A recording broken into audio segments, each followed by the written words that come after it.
Praise the lord. ಕರ್ತನಾದ ಯೇಸು ನಾಮದಲ್ಲಿ ಪುನರಾವರ್ತಿ ನಿಮ್ಮೆಲ್ಲರನ್ನ ದೇವರ ವಾಕ್ಯ ಧ್ಯಾನಕ್ಕೋಸ್ಕರ ಸ್ವಾಗತವನ್ನು ಮಾಡುವಂಥವರಾಗಿದ್ದೇವೆ. ಪ್ರಿಯ ಸಹೋದರ ಸಹೋದರಿಯರೇ, ಈ ದಿನದ ವಾಕ್ಯ ಧ್ಯಾನಕ್ಕಾಗಿ ಲೈಂಗಿಕ ಅನೈತಿಕತೆ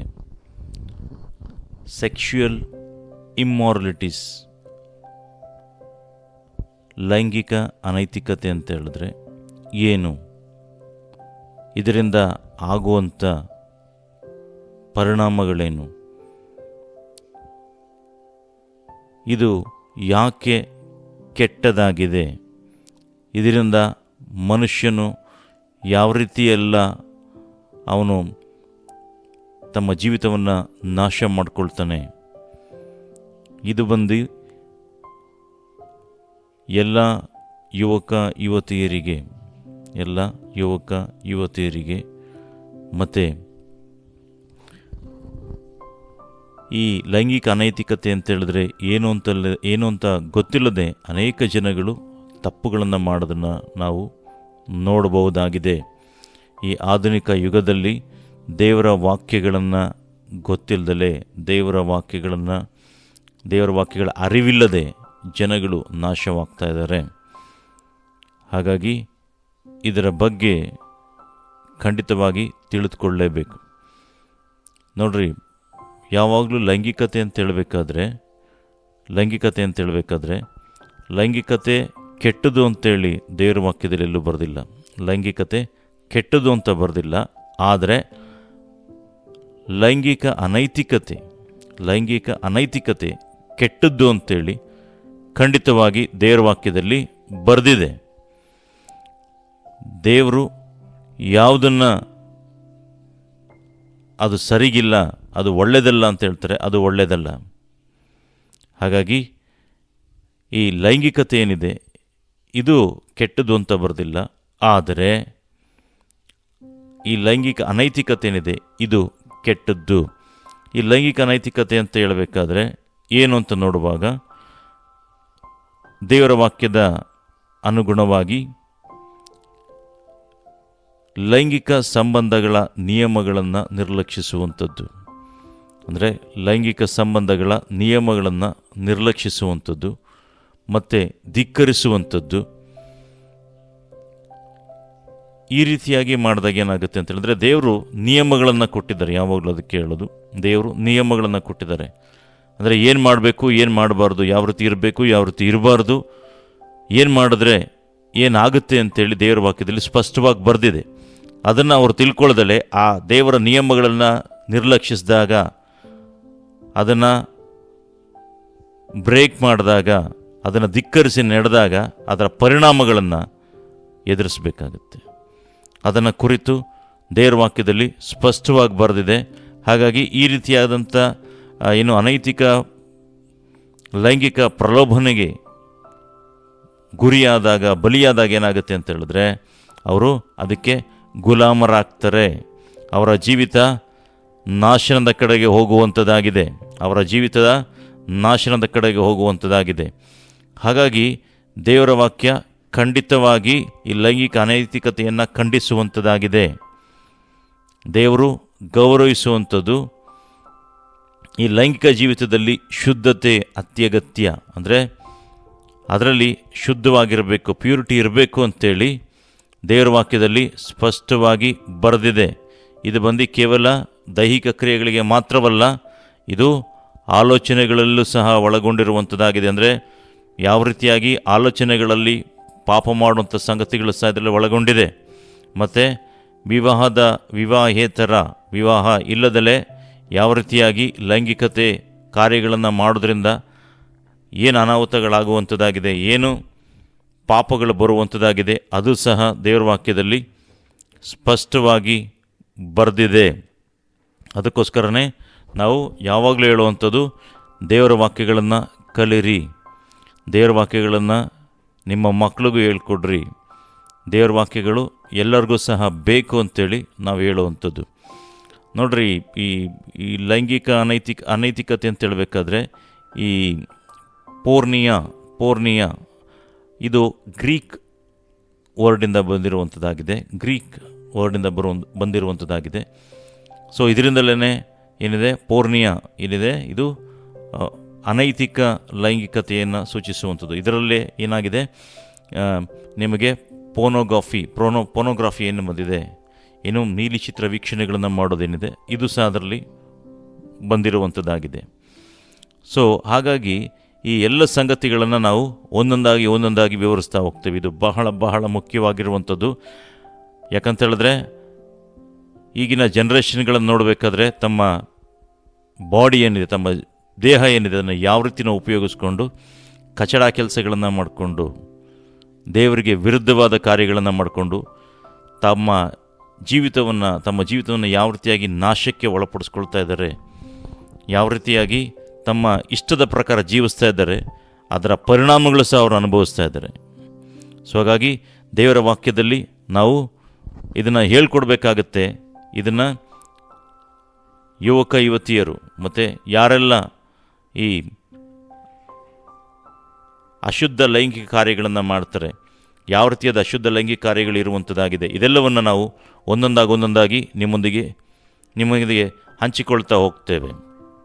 ನೋಡ್ರಿ, ದೇವರ ವಾಕ್ಯದಲ್ಲಿ ಯಾವುದು ಅಶುದ್ಧಕರವಾದ ಲೈಂಗಿಕತೆ ಅಂತ ನೋಡುವಾಗ ನಾವು ನೋಡ್ತೇವೆ, ವಿವಾಹದ ಹೊರಗಿನ ಅಂತೇಳಿದ್ರೆ ಮದುವೆಯಾಗದೇ ಇರುವಂಥ ಯಾವುದೇ ಲೈಂಗಿಕ ನಡವಳಿಕೆ, ಬೇರೆಯವರೊಂದಿಗೆ ನಡೆಸುವಂಥ ಈ ಲೈಂಗಿಕ ನಡವಳಿಕೆ ಯಾವುದಿದೆ, ಇದು ಅಶುದ್ಧವಾದಂಥ ಲೈಂಗಿಕತೆ ಆಗಿರುವಂಥದ್ದಾಗಿದೆ. ಹಾಗಾಗಿ ಇಮ್ಮಾರಲ್ ಸೆಕ್ಶುಯಾಲಿಟಿ, ಹಾಗಾಗಿ ಇದು ದೇವರ ದೃಷ್ಟಿಯಲ್ಲಿ ಇದು ಕೆಟ್ಟದಾಗಿದೆ, ಇದು ಒಳ್ಳೆಯದಲ್ಲ. ಅದಕ್ಕೆ ದೇವರು ಒಳ್ಳೆಯದಲ್ಲ ಅಂತ ಹೇಳಿದ್ರೆ ಒಳ್ಳೆಯದಲ್ಲ, ಮುಗೀತು. ಅದಕ್ಕೆ ಯಾವುದೇ ರೀತಿಯ ಅಡಿಷನ್ಗಳು ಬರೋದಿಲ್ಲ.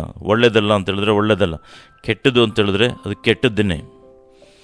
ಎರಡನೇದಾಗಿ ನೋಡುವಾಗ ನೋಡಿ, ಒಂದೊಂದೇ ವಿಷಯಗಳು ನಾವು ಎಕ್ಸ್ಪ್ಲೇನ್ ಮಾಡ್ತಾ ಹೋಗ್ತೀವಿ. ಇದನ್ನು ಕೇವಲ ನಾನು ಪೀಠಿಕೆಯಾಗಿ ಮಾತ್ರ ಹಾಕ್ತಾ ಇರುವಂಥದ್ದು. ಇದರ ಮುಂದುವರೆದ ಭಾಗವಾಗಿ ಇದು 2 ಭಾಗ ಆಗ್ಬೋದು, 3 ಭಾಗಗಳಾಗಿ ಬರಬಹುದು. ಹಾಗಾಗಿ ಇದನ್ನು ನಾವು ಭಾಗ ವಿವರಿಸ್ತಾ ಹೋಗ್ತೀವಿ. ಯಾಕಂತ ಹೇಳಿದ್ರೆ ಈ ಸಬ್ಜೆಕ್ಟು ದೊಡ್ಡದಾಗಿರೋದ್ರಿಂದ ಸಮಯ ತೆಗೆದುಕೊಳ್ಳುತ್ತೆ. ಹಾಗಾಗಿ ಭಾಗವಾಗಿ ನಾವು ಮಾಡುವಾಗ ಇದು ನಿಮಗೂ ಸಹ ಶಾರ್ಟ್ ಟೈಮಲ್ಲಿ ಸಹ ನೀವು ಇದರ ಬಗ್ಗೆ ಕಲ್ತ್ಕೊಳ್ಬೋದು. ಹಾಗಾಗಿ ನಾವು ಭಾಗವಾಗಿ ವಿವರಿಸಲು ಬಯಸುವಂಥವರಾಗಿದ್ದೇವೆ. ಎರಡನೇದಾಗಿ ನೋಡುವಾಗ ವೇಶ್ಯರೊಂದಿಗೆ ಲೈಂಗಿಕತೆ ಇದು ಸಹ ಏನಾಗಿದೆ, ದೇವರ ದೃಷ್ಟಿಯಲ್ಲಿ ಇದು ಕೆಟ್ಟದಾಗಿರುವಂಥದ್ದಾಗಿದೆ. ದೇವರ ದೃಷ್ಟಿಯಲ್ಲಿ ಇದು ಲೈಂಗಿಕ ಅನೈತಿಕತೆಯಾಗಿರುವಂಥದ್ದಾಗಿದೆ. ಮೂರನೇ ನೋಡಬೇಕಾದ್ರೆ ಕಾಮ ಪ್ರಚೋದಕಗಳು, ಕಾಮೋದ್ರೇಕಗಳಿಂದ ವರ್ತಿಸುವಂಥದ್ದು, ಕಾಮೋದ್ರೇಕಗಳಿಂದ ಏನೋ ಲೈಂಗಿಕ ಸಂಬಂಧ ಬೆಳೆಸುವಂಥದ್ದು, ಕಾಮ ಪ್ರಚೋದಕಗಳಿಂದ ಕಾರ್ಯಗಳನ್ನು ಮಾಡುವಂಥದ್ದು, ಇದೇನಿದೆ ಇದು ಲೈಂಗಿಕ ಅನೈತಿಕತೆ. ಇದರಲ್ಲಿ ಕಾಮ ಪ್ರಚೋದಕತೆ ಸಹ ಸೇರಿರುವಂಥದ್ದಾಗಿದೆ. ಇದನ್ನು ನಾವು ವಿವರಿಸ್ತಾ ಹೋಗ್ತೀವಿ, ಪ್ರತಿಯೊಂದು ಭಾಗಗಳನ್ನು ವಿವರಿಸ್ತಾ ಹೋಗ್ತೀವಿ. 4 ನೋಡಬೇಕಾದ್ರೆ ಕಾಮ ಸಹ ಏನಾಗಿದೆ, ಇದು ಕಾಮ ಅಂತ ಹೇಳಬೇಕಾದ್ರೆ ಇದರಲ್ಲಿ ಒಂದು ವ್ಯತ್ಯಾಸ ಇರುವಂಥದ್ದಾಗಿದೆ. ಸೊ ನಿಮ್ಮ ಸಂಗಾತಿಯಲ್ಲದ ವ್ಯಕ್ತಿಯ ಮೇಲೆ ನೀವು ಕಾಮವನ್ನು ಹೊಂದುವುದು ವ್ಯಭಿಚಾರಕ್ಕೆ ಸಮವಾಗಿದೆ ಅಂತೇಳಿ ಇದಕ್ಕೆ ನಾವು ವಾಕ್ಯಗಳನ್ನು ಸಹ ಕೊಟ್ಟು ಮಾತನಾಡುವಂಥವರಾಗಿದ್ದೇವೆ. ವ್ಯಭಿಚಾರ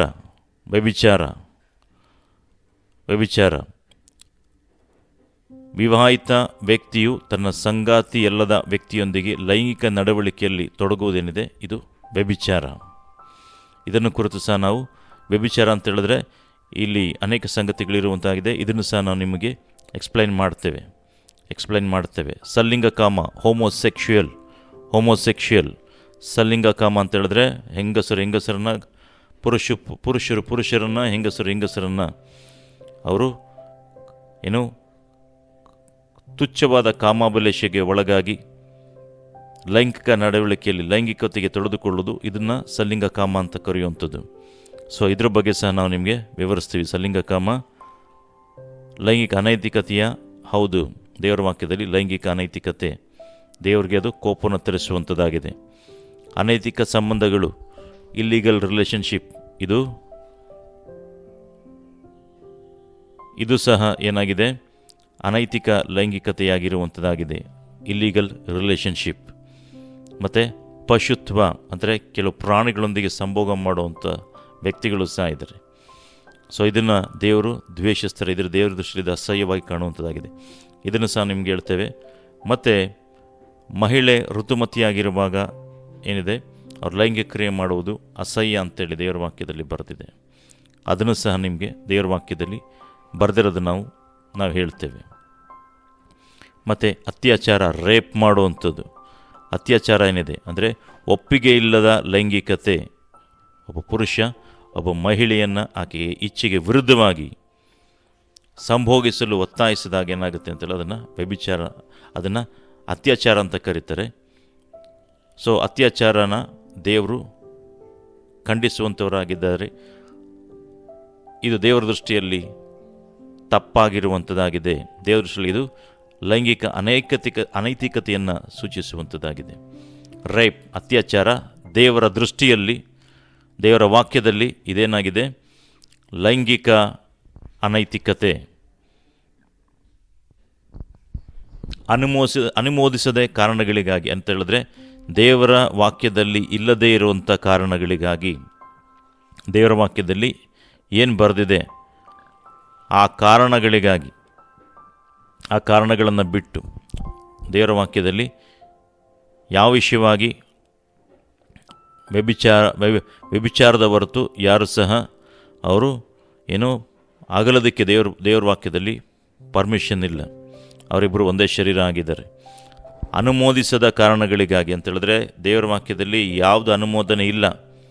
ಅನುಮೋದಿಸದ ಕಾರಣಗಳಿಗಾಗಿ ವಿಚ್ಛೇದನ ತೆಗೆದುಕೊಳ್ಳುವಂಥದ್ದು ಮತ್ತು ಮರುಮದುವೆ ಆಗುವಂಥದ್ದು, ವಿಚ್ಛೇದನ ತೆಗೆದುಕೊಳ್ಳುವಂಥದ್ದು ಮತ್ತು ಮರುಮದುವೆ ಆಗುವಂಥದ್ದು, ಇದು ವಾಕ್ಯಗಳನ್ನು ಸಹ ನಾವು ಕೊಟ್ಟು ಮಾತಾಡ್ತೇವೆ. ಇದು ದೇವರ ದೃಷ್ಟಿಯಲ್ಲಿ ಏನಾಗಿದೆ, ಅಶುದ್ಧವಾದ ಲೈಂಗಿಕತೆ ಆಗಿರುವಂಥದ್ದಾಗಿದೆ. ಹಾಗಾಗಿ ಈ ಸಂಗತಿಗಳೇನಿದೆ ಬಹಳ ಬಹಳ ಮುಖ್ಯವಾಗಿರುವಂಥದ್ದು. ಅನೇಕ ಜನಗಳೇನು ಮಾಡ್ತಾರೆ ಅಂತ ಹೇಳಿದ್ರೆ, ಈ ವಿಷಯಗಳನ್ನೇ ಗೊತ್ತಿಲ್ಲದೇ ಅನೇಕ ವ್ಯಕ್ತಿಗಳು, ಯವನಸ್ಥೆಯರು ಅನೇಕರು ಏನು ಮಾಡ್ತಾರೆ ಅಂತ ಹೇಳಿದ್ರೆ, ದೇವರ ವಾಕ್ಯದ ಅರಿವಿಲ್ಲದೆ ಯಾವ ರೀತಿಯಾಗಿ ಇಮ್ಮಾರಲ್ ಸೆಕ್ಸುಯಾಲಿಟಿ, ಲೈಂಗಿಕ ಅಶುದ್ಧತ್ವವನ್ನು ಯಾವ ರೀತಿಯಾಗಿ ಮಾಡ್ತಾ ಇದ್ದಾರೆ ಅಂತೇಳಿ ದೇವರ ವಾಕ್ಯದಲ್ಲಿ ಸ್ಪಷ್ಟವಾಗಿ ಬರೆದಿದೆ. ಇದನ್ನು ಕುರಿತು ನಾವು ಮುಂದಿನ ಭಾಗಗಳಲ್ಲಿ ವಿವರವಾಗಿ ನಾವು ಇದನ್ನು ತಿಳಿಸುವಂಥವರಾಗಿದ್ದೇವೆ. ನೀವು ಯಾರು ನಮ್ಮ ಚಾನಲ್ನ ಸಬ್ಸ್ಕ್ರೈಬ್ ಮಾಡಿಕೊಂಡಿಲ್ಲ ಅವರು ಸಹ ಸಬ್ಸ್ಕ್ರೈಬ್ ಮಾಡ್ಕೊಳ್ಬೇಕು ಅಂತ ಕೇಳ್ಕೊಳ್ತಾ ಇದ್ದೇವೆ. ನಿಮ್ಗೆ ಅಪ್ಡೇಟ್ಸ್ಗಳು ಬೇಕು ಅಂತ ಹೇಳಿದ್ರೆ ನೀವು ಅಪ್ಡೇಟ್ಸ್ಗಳ ಮುಂದೆ ಬರುವಂಥ ವೀಡಿಯೋಗಳ ಅಪ್ಡೇಟ್ಗಳು ಬೇಕು ಅಂತ ಹೇಳಿದ್ರೆ ನೀವು ಚಾನಲ್ನ ಸಬ್ಸ್ಕ್ರೈಬ್ ಮಾಡ್ಕೊಳ್ಳಿ ಅಂತ ಕೇಳ್ಕೊಳ್ತಾ ಇದ್ದೇವೆ. ಮತ್ತು ಈ ಸಂಗತಿಗಳೇನಿದೆ, ಈ ವಿಷಯಗಳೇನಿದೆ, ಇದು ದೇವರ ವಾಕ್ಯಗಳು ತಿಳ್ಕೊಳ್ಬೇಕು. ಹಾಗಾಗಿ ಪರಿಶುದ್ಧಾತ್ಮನು ನಿಮಗೆ ಯಾರಿಗೆಲ್ಲ ಶೇರ್ ಮಾಡಬೇಕು ಅಂತ ಆಲೋಚನೆ ಕೊಡ್ತಾರೆ, ಯಾರಿಗೆಲ್ಲ ಶೇರ್ ಮಾಡಬೇಕು ಅಂತೇಳಿ ನಿಮ್ಗೆ ಆಲೋಚನೆ ಬರುತ್ತೆ, ಅವ್ರಿಗೆಲ್ಲ ಶೇರ್ ಮಾಡಬೇಕು ಅಂತ ಕೇಳ್ಕೊಳ್ತೇವೆ. ದೇವರ ವಾಕ್ಯಗಳು ಎಲ್ಲರಿಗೂ ಸಹ ಬೇಕಾಗಿರುವಂಥದ್ದಾಗಿದೆ. ಹಾಗಾಗಿ ದೇವರ ವಾಕ್ಯಗಳನ್ನು ನಾವೆಲ್ಲರಿಗೂ ಹಂಚೋಣ. ದೇವರ ವಾಕ್ಯಗಳು ಖಂಡಿತವಾಗಿ ಇದು ಕಾರ್ಯ ಮಾಡುವಂಥದ್ದಾಗಿದೆ. ಯಾಕಂತೇಳಿದ್ರೆ ದೇವರ ವಾಕ್ಯ ನೋಡಿದ್ರೆ ಏನು ಅಂತ ಹೇಳಿದ್ರು, ನಶಿಸದೇ ಇರುವಂಥ ಬೀಜ. ಇದು ನಶಿಸದೇ ಇರುವಂಥ ಬೀಜ, ಖಂಡಿತವಾಗಿದು ಫಲ ಕೊಡುವಂಥದ್ದಾಗಿದೆ. ಹಾಗಾಗಿ ಈ ಸಂದೇಶವನ್ನು ನೀವು ಮಾತ್ರ ಕೇಳೋದಲ್ಲ, ಬೇರೆಯವ್ರಿಗೂ ಸಹ ಹಂಚಿ. ಯಾಕಂತೇಳಿದ್ರೆ ಅವರು ಸಹ ದೇವರ ವಾಕ್ಯಗಳನ್ನು ಕೇಳಿ ಅವರ ಜೀವಿತಗಳು ಸಹ ಅಳವಡಿಸ್ಕೊಳ್ರಿ. ದೇವರು ಈ ವಾಕ್ಯಗಳ ಮುಖಾಂತರವಾಗಿ ನಿಮ್ಮನ್ನು ಆಶೀರ್ವಾದ ಮಾಡಲಿ. God bless you.